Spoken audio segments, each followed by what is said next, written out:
Big Boss season 9 சூப்பராகவே start ஆயிருக்குன்னே சொல்லலாம். இந்த சீசனில் நிறைய டிஃப்ரெண்ட்டான விஷயங்கள் நடக்க போகுதுன்னு எதிர்பார்த்தா, அட இந்த கண்டென்ட் அந்த கண்டென்ட் மாதிரியே இருக்கேப்பா அப்படின்னு சொல்கிற மாதிரி தாங்க இருக்குது.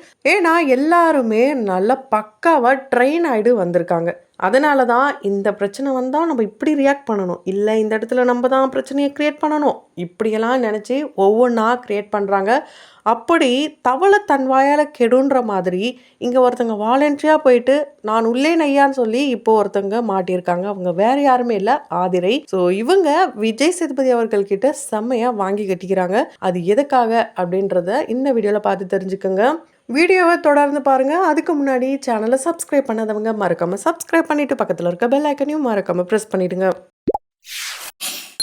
விஜய் சேதுபதி வர முதல் வாரம் இதுதான். இந்த வாரத்தில் என்ன நடக்குமோ தெரியலையே, அவர் என்ன சொல்லுவாருன்னு தெரியலையே, ஒருவேளை இவங்களை இந்த கேள்வி கேட்பாரோ அப்படியெல்லாம் ஆடியன்ஸ் நினச்சிட்டு இருக்கும் போது இது நம்ம லிஸ்ட்லேயே இல்லையாப்பா அப்படின்ற மாதிரி வாலண்டரியாக மாட்டினவங்க தான் ஆதிரை. ஏன்னா ஆதிரை கேப்டன்சி இந்த ஒரு டாஸ்கில் பண்ண சில விஷயங்கள், கேமரா இருக்கிறதே மறந்து பேசின சில விஷயங்கள், என்னையா இந்த பொண்ணு இப்படி பேசுதே அப்படின்ட்டு பார்க்குறவங்களும் ஷாக் ஆகுற வகையில தான் இதுக்கெல்லாம் ஒரு நல்ல பாடம் கற்றுக் கொடுக்கணும் விஜய் சேதுபதி அப்படின்னு சொல்லி தான் இப்போ விஜய் சேதுபதி ஒரு விஷயத்த பண்ணியிருக்காரு. அவர் என்ன பண்ணுவார்னா, உங்க பேரை நீங்களே சொல்லுங்க பார்ப்போம் அப்படின்ட்டு விஜய் சேதுபதி அவர்கள் கேட்க ஒவ்வொருத்தரா எழுந்து சொல்றாங்க. அந்த வரிசையில் 5ஆவதா உட்காந்துக்கிட்டே சொல்றாங்க ஆதிரை அவங்களுடைய நேம. என்னம்மா உனக்கு முன்னாடி 4 பேர் எழுந்து நின்று பேரை சொல்லலை, நீ மட்டும் ஏன் உட்காந்துட்டு சொல்கிறேன்னு கேட்குறப்போ அது அவங்க விருப்பம், அதனால நின்று சொல்கிறாங்க, ஏன் விருப்பம் நான் உட்காந்துட்டு சொல்கிறேன் அப்படின்ட்டு நக்கலாக பதில் சொல்லுவாங்க. இதனால கடுப்பான விஜய் சேதுபதி, அது என்ன உன் விருப்பம், உன் விருப்பத்துக்கெல்லாம் இங்கே இருக்க முடியாது, இங்கே ரூல்ஸ்ன்னு ஒன்று இருக்குது, அதை யாரை பிரேக் பண்ணாலுமே அவங்களுக்கு பனிஷ்மெண்ட் ஒன்று இருக்குது, அதனால உன் விருப்பம் வெறுப்பு எல்லாத்தையும் மூட்டை கட்டி வெளியே வச்சுட்டு இங்கே என்ன ரூல்ஸ் இருக்கோ அதை ஃபாலோ பண்ண பாரு அப்படின்ற மாதிரி அட்வைஸ் பண்ணியிருப்பாரு. அப்படி என்னையா நம்ம தப்பு பண்ணிட்டோம், ஒரு நின்று பேர் சொல்லலை, இதுக்கா ஒரு பெரிய குத்த மாதிரி எல்லாரும் ஆளுக்கு பேசுகிறாங்க, இவர் ஏன் இவ்வளோ டென்ஷன் ஆகுறாரு, அப்படி என்ன நம்ம பண்ணிட்டோன்ட்டு அவங்களே கன்ஃபியூஸ் ஆகுற மாதிரி தான் விஜய் சேதுபதி டியூன் பண்ணி விட்டுருக்காரு. ஸோ அதுக்கு பின்னாடி நடந்த விஷயம் என்னன்றது மக்களுக்கு தெளிவுபடுத்தணும். இதுதான், அதனால தான் விஜய் சேதுபதி இந்த இடத்துல இப்படி பேசியிருக்காரு. என்ன நடந்திருக்குன்னா, இந்த கேப்டன்சி டாஸ்கில் பார்த்தீங்கன்னா ஒவ்வொரு வாரமும் ஒவ்வொரு விதமாக நடக்கும். அப்படி இந்த வாரம் என்ன நடந்ததுன்னா 3 பேருக்குள்ளே தான் ஒரு போட்டி. அந்த 3 பேரும் ஆதிரை, பிரவீன், துஷர். ஸோ இவங்க 3 பேருக்குள்ளே என்ன போட்டினா, இவங்க கொடுத்துருக்க ப்ராப்பர்ட்டிஸை அவங்க எப்படி யூட்டிலைஸ் பண்ண போகிறாங்க, அது மூலயமா அவங்களுக்கு எத்தனை ஓட்ஸ் கிடைக்க போகுது, அதை ஆடியன்ஸ் எப்படி புரிஞ்சுக்க போகிறாங்க, இதை அந்த கண்டஸ்டன்ஸ் எப்படி எடுத்துக்க போகிறாங்க, இதுதான் அதோடைய ரூல்ஸ். ஸோ இதில் ஆதிரைக்கு முகமுடி, பிரவீனுக்கு பார்த்தீங்கன்னா ஒரு ட்ரெஸ், அடுத்ததாக துஷாருக்கு வாயை க்ளோஸ் பண்ணுற மாதிரி ஒரு துணி கொடுத்துருக்காங்க.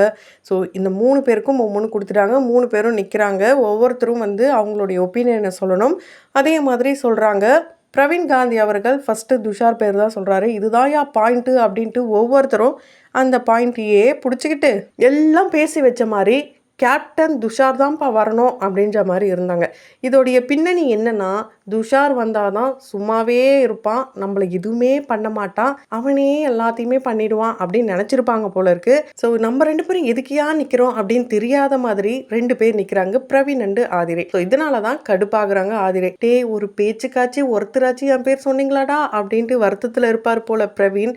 இருந்தாலும் அவரும் ரூல்ஸை பிரேக் பண்ணாமல் அவருக்கு கொடுத்த அந்த கோட் ட்ரெஸ்ஸை போட்டுட்டு தான் இருக்காரு. ஆனால் இதில் ஆதிரை ரூல்ஸை பிரேக் பண்ணுறாங்க.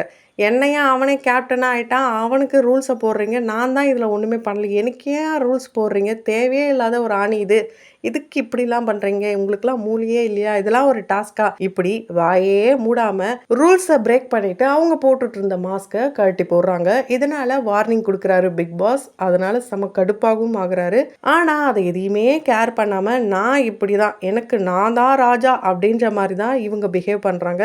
இவங்களுடைய ஒவ்வொரு பிஹேவியர்ஸையும் பார்க்கும்போது இவங்க பிக் பாஸ் வீட்டுக்குள்ளே நல்லா ட்ரெயின் ஆகி வந்திருக்காங்கன்னு மட்டும் தெரியுது. அதுவும் இவங்களுடைய தலைவி யாருன்னு பார்த்தீங்கன்னா, ஆல்ரெடி பிக் பாஸ் போட்டியாளரான மாயா அண்டு பூர்ணிமா. இவங்க 2 பேரும் பிக் பாஸ் வீட்டில் எப்படி இருந்தாங்க நமக்கு தெரியாதுதா. ஸோ 3ஆவது ஆளாக ஒருத்தங்க இணைஞ்சிருக்காங்க, அதுதான் இந்த ஆதிரை.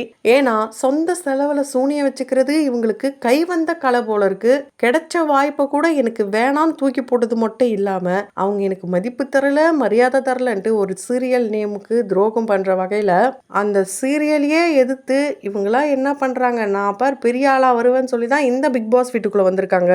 ஆனால் வந்ததுலேருந்து இவங்களுக்கு சீரியலில் கிடைச்ச மரியாதை மதிப்பு கூட இந்த ஷோவில் கிடைக்க போகிறது இல்லைன்னு ரொம்ப நல்லாவே தெரியுது. இவங்களுடைய நாமினேஷனை பார்க்கும்போது என்ன கிளவரான கேர்ளாக இருக்கா, செம்மையாக இருக்காளே அப்படின்னு பேசினவங்க எல்லாரும், என்ன இப்படி இருக்கா இவ, ஒரு நன்றியே இல்லை பாரு.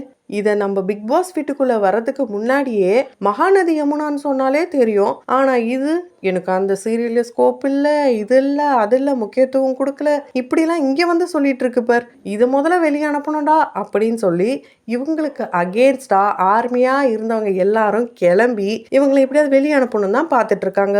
தேவதான்னு சொல்லிட்டு இருந்தவங்க வாயால் இவங்கள ஒரு விஷப்பூச்சி, பாம்பு, பூச்சிக்கொல்லி மருந்து இப்படின்ட்டு பேர் வைக்கிற அளவுக்குலாம் நிறைய பட்டங்கள் இவங்களுக்கு வந்துக்கிட்டே இருக்கு.